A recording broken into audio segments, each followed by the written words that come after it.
13-2? 13 fucking 2? What sane person in the space-time continuum ever wanted this? After the catastrophic failure of Final Fantasy XIV, you want to make a sequel of this? One of the most underwhelming, boring, overrated RPGs I've ever played in my life since Xenosaga Episode 2! No, but seriously, you have to be brainwashed by the most evil of mad scientists to actually give sympathy for this. Now, I guess I should not be surprised when Final Fantasy X-10-2 came out. Two games that a combination of Final Fantasy fans, anime geeks, and ignorant gamers love. Despite its horrendously bad story and unrelatable, annoying, whiny, and pantheistic characters.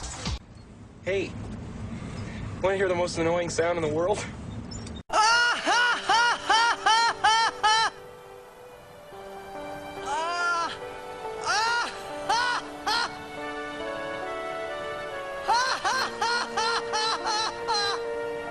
You probably shouldn't laugh anymore. Oh, but there was a blizzard of hope out there that Square Enix might actually make an RPG game that, is not brain-dead stupid with this. When Final Fantasy XII came out, gamers were given something that really dwells into the more hardcore RPG aspect. Other than wasting your time with the non-needed incoherent ball through the Sky Pirates, Final Fantasy XII was a great overall RPG game. But now, you didn't want that. You want to have another bullshit anime-esque love story. And I just gotta say, what is wrong with you people? My only guess to this is that so many people love Final Fantasy VII so much that they're sworn to like any Final Fantasy game no matter how bad it is. Or it could just be that anime geeks who cosplay have no shame and... Hey! Hey, what's up? Teenagers fighting God! No, that's a bad fucking idea! Anime sucks, now go out there and review an anime! Ooh, Fullmetal Alchemist? What? No, not this. Tenchi XP. No!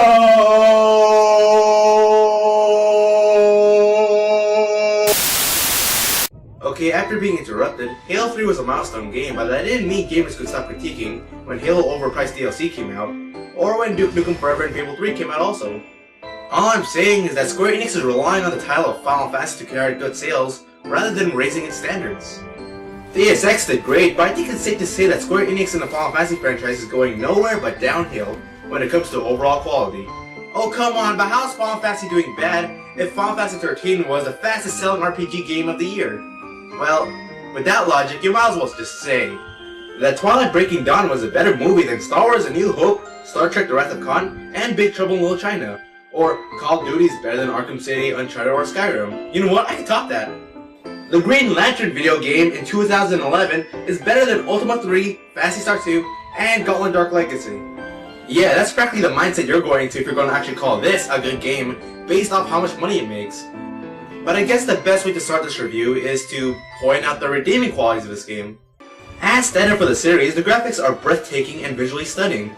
Even the animations and gameplay look amazing, and as hard as it is to say for me, I actually do want most games to have as much, if not better graphics and animation than this. The visuals look fantastic. Also, as usual, the game has a great orchestra score in the game's soundtrack. It's time for another good idea, bad idea. Good idea.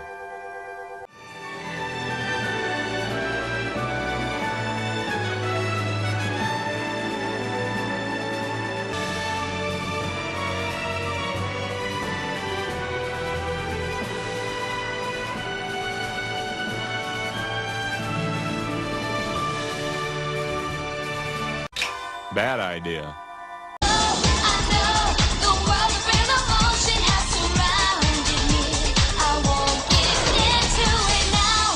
But the gameplay and story, God! Okay, I understand what they were trying to do here. They wanted the action to be more active and fast-paced, but I've played games that have done this concept a lot better. The Hack series has done this in a staggering effect, and how pathetic it is that I'm actually comparing the Hack series to Final Fantasy.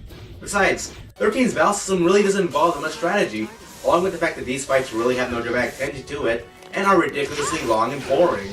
Primarily, the cause of this is auto battle, in which the game literally thinks for you and maps out all the moves for you, and most of the time, the game picks the right moves, thus showing how unimportant you are if the game can literally just play itself in combat.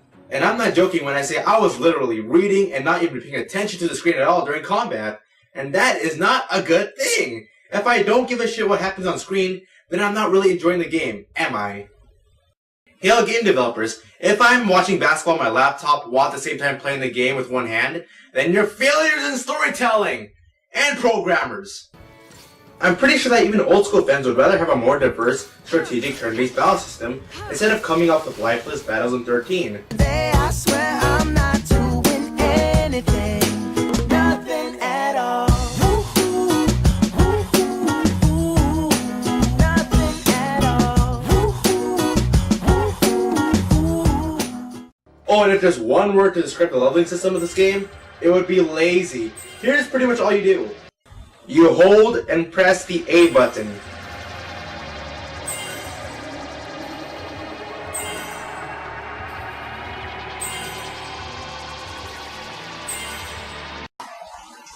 Damn it! Jesus Christ. Thinking is way too hard. Wait, what am I saying? It's Final Fantasy! I mean, no matter how much work I put into this, I'll still make millions. I mean, what's the point of even trying, right? So why not make every level be a narrow pathway, alright? And you know what else? Why not make the level system have you just pressing and holding the A button? And you know what? Why not only put 5 variations of enemies in it?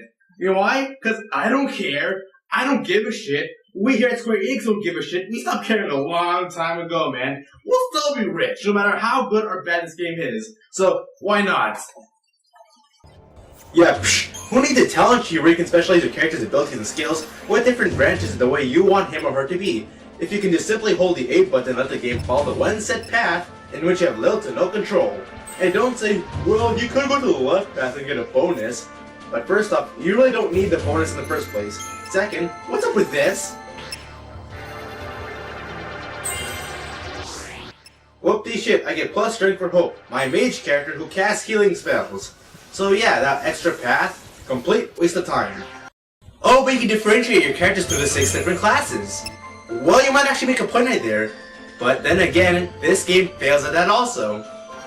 Now, ignoring my personal grievances aside, that characters in RPG should be unique and be special in their own way, instead of having all the characters master any other class and developing the same exact power sets, thus stripping away the uniqueness away for each character.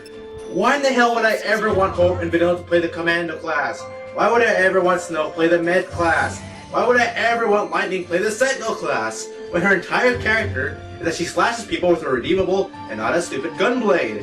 You can have the characters master all the classes, but unless you're the type of gamer who's willing to grind long hours to play the characters in their exact opposite role, then congratulations for making poor decisions in life than I did. Hey, here's an idea. What about having each character, specialize in different branches of their skills and abilities? And, I don't know, a balanced talent tree! And don't get me started on the broken weapon system. Buying and selling weapons without hyperbole is completely pointless, because normally in RPG, the players will keep a weapon and improve it over time. But over the course of the game, the player will find another weapon that's positives greatly outweighs the stats of your older weapon. So of course you're going to switch out to the more efficient item. But in Final Fantasy XIII, the core weapons you already have at the beginning of the game are already efficient, and whatever weapons you get aren't that significantly better, and it would be better cost and battle efficiency if you just spend your time upgrading the core weapons you have rather than buying new ones and blowing up a lot of money through the hour's end of gameplay for an item slightly better.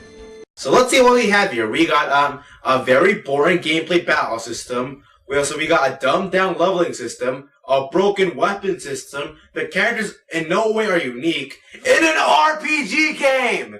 So let's see what we have here. A story?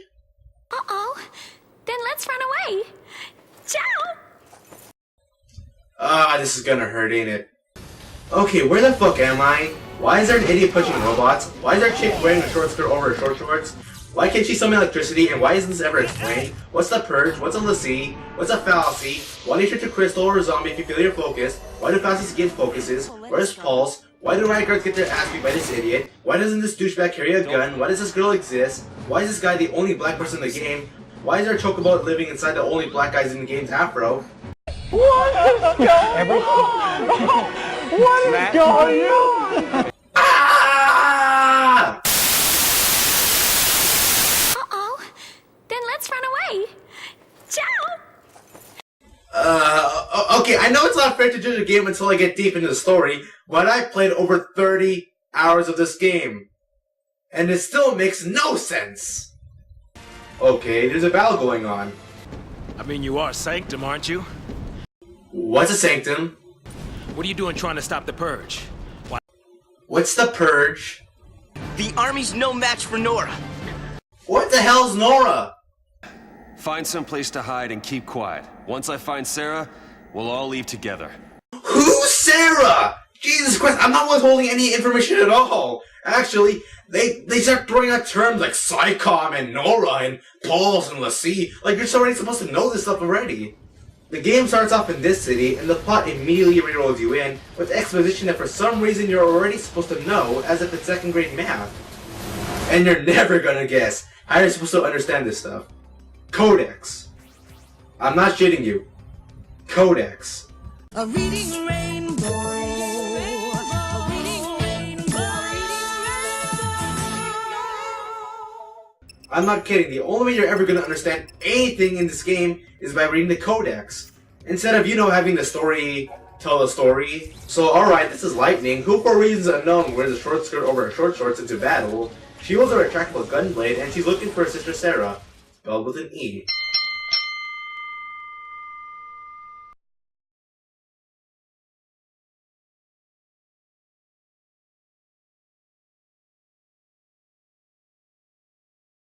And we also have Saz, a black guy who actually is smart enough to actually bring real guns such as dual pistols, and he has a chocobo living-sized afro. Is it safe to say that this isn't stereotyping? Meanwhile, we got Snow here leading what has to be Team Clown Shoes. Now I know this is Final Fantasy, but come on, what is up with Square Enix and stupid hairs? Really, how much peroxide has this guy used? Who wears a short skirt and refuses to wear armor into battle? Why does this kid remind you of the greatest disaster to ever butt the human race? And why the hell does this idiot never use a gun? This guy picks fights with armed soldiers in right gear armor and even a 20-foot robot with his bare fucking hands. He fights the robots with his bare fucking hands. Hey! Freeze it! Wait, what have I been doing? I don't need this. Yeah, let's do this. Snow is also looking for Sarah, for she is his fiancée. The city here is being purged, and if you read the Codex, you would understand that the purge is when the evil government evicts a city for coming in contact with Pulse. Pulse, if you read the Codex, is an underworld beneath the planet of Cocoon. And I mean that literally, because based off poor writing here, you get the distinction that Pulse is underground, but it's a planet inhabited by non-intelligent beast-like creatures. Meanwhile, Snow leads the evicted people of Purge to fight alongside him, and with his leadership, they... Sergeant, guns blazing. Hey, that's not a plan. Real heroes don't need plans. Real heroes don't need plans.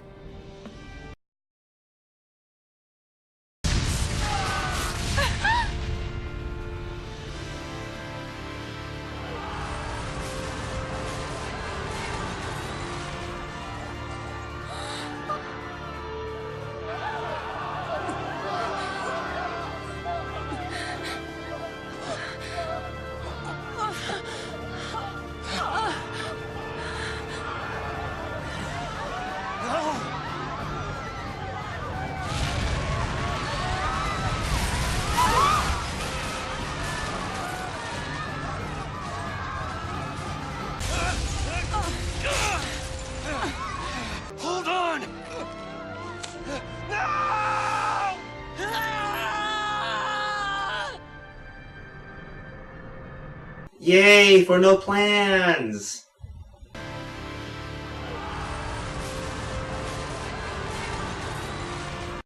Those poor people. Let's just have a moment of silence right here as we pay respect and homage to the characters who we've barely even known.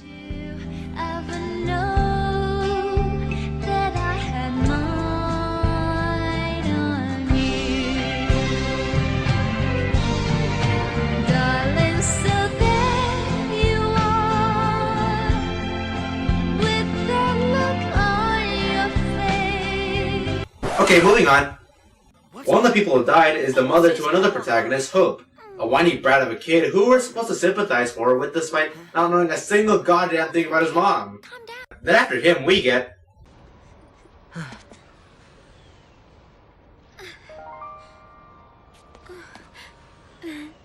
Oh no! Uh-oh. Then let's Vanilla. Okay, maybe just me, but all because she's wearing somewhat revealing clothing, that doesn't mean... Not surprising. Cute girl like me. It's hard to close your eyes, huh? Cute girl like me. It's hard to close your eyes, huh? I don't like taking quotes from other reviewers, but a quote from the Spoonie one, "You have problems, Japan. You have huge problems." Now let's not even pretend that this little underage girl is not jailbait. Let's not even pretend that through the rest of the review, she's the most annoying and brain-dead character through this. Let's especially not even fucking pretend that she doesn't walk like a fucking girl. She walks like a girl. And I know she is a girl, but Jesus Christ. What am I looking at here? That's someone's pansiest form of woman I've ever seen in a video game. What is this, a joke? Was this a practical joke by Square Enix? This right here, is it beyond a joke? Who could approve of such a thing? Where are your standards, people? Where's the black guy than this? What next? In Final Fantasy 15 we get a Mexican Cholo character? Sabes que nosotros somos pocos pero locos, que en la calle somos los más poderosos, del medio del universo poco a poco salimos desde abajo para controlar el negocio. Nosotros somos los que nos matamos trabajando, mientras que ustedes dicen que nosotros somos los magos. So all these characters race off to the fallacy, and I don't get why Hope ought to follow the orders of a girl he just met, but I'm thinking too hard. Then Vanilla finds this.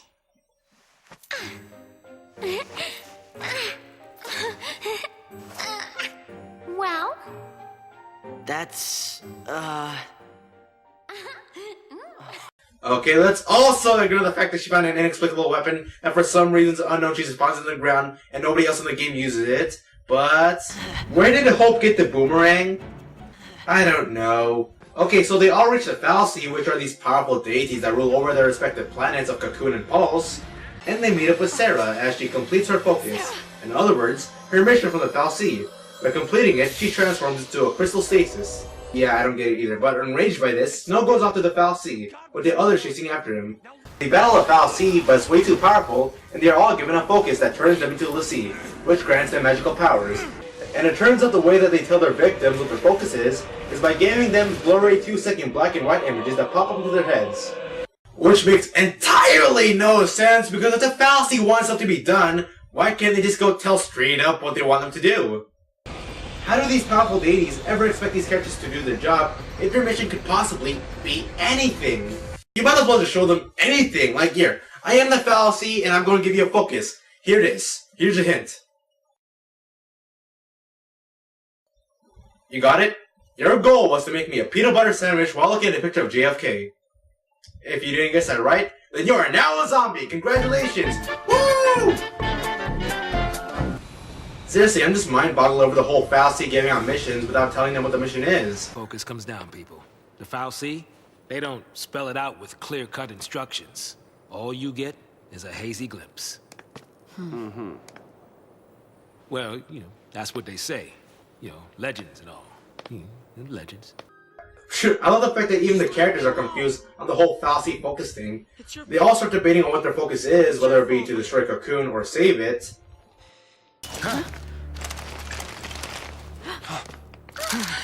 Place your hands behind your heads!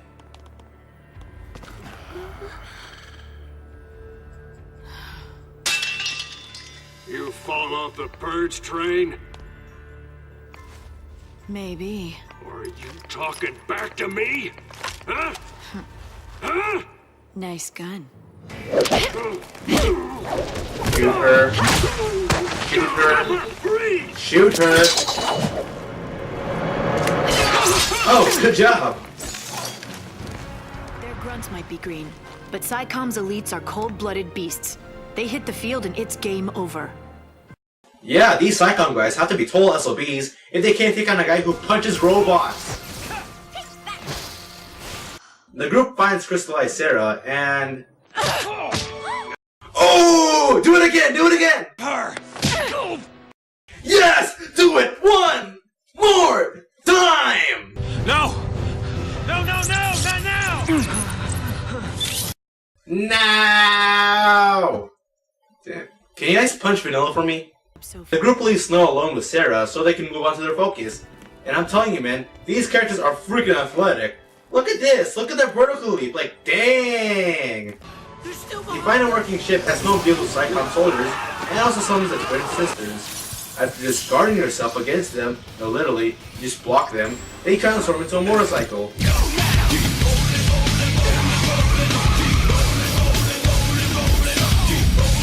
Then we get a cutscene of him nearly being passed out on the floor despite we last seeing him, playing with his new bike smiling. I'm quiet.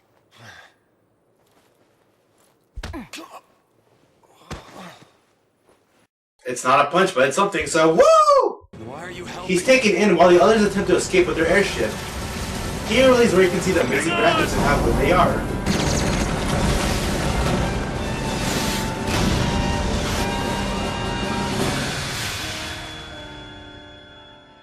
With the safe arrival of the cocoon migrants to their new homes on Pulse.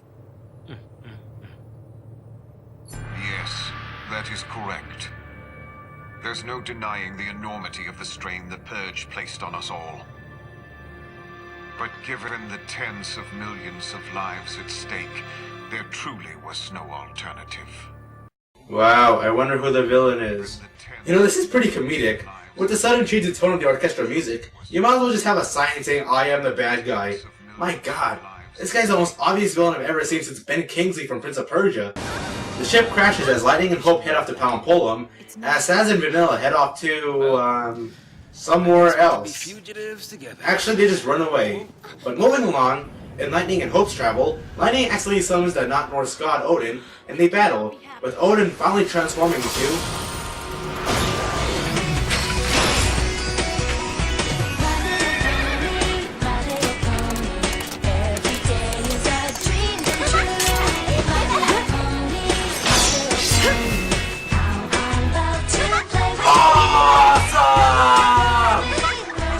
After the battle, through the rest of the trip, Lightning unknowingly supports Hope's desire to kill Snow for putting his mom to danger, despite the fact that his mom chose to go out there and fight.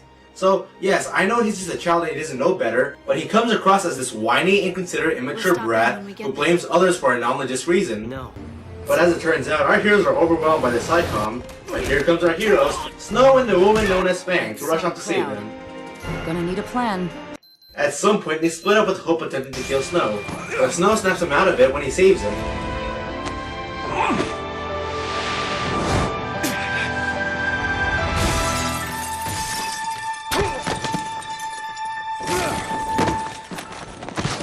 Which makes Hope realize that what he's done was wrong, leading to a boss fight. Then after that, our heroes decide to stay in Hope's house where the characters get a revelation about themselves. It is also noted that there is some way to bring someone back from crystal form, but that is never explained unless you read either the Codex or you went up online researching this shit. But the evil government finds them, which leads to another boss fight. To see you put down.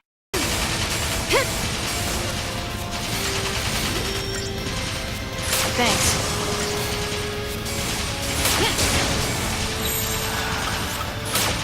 Thank you. Surrender now!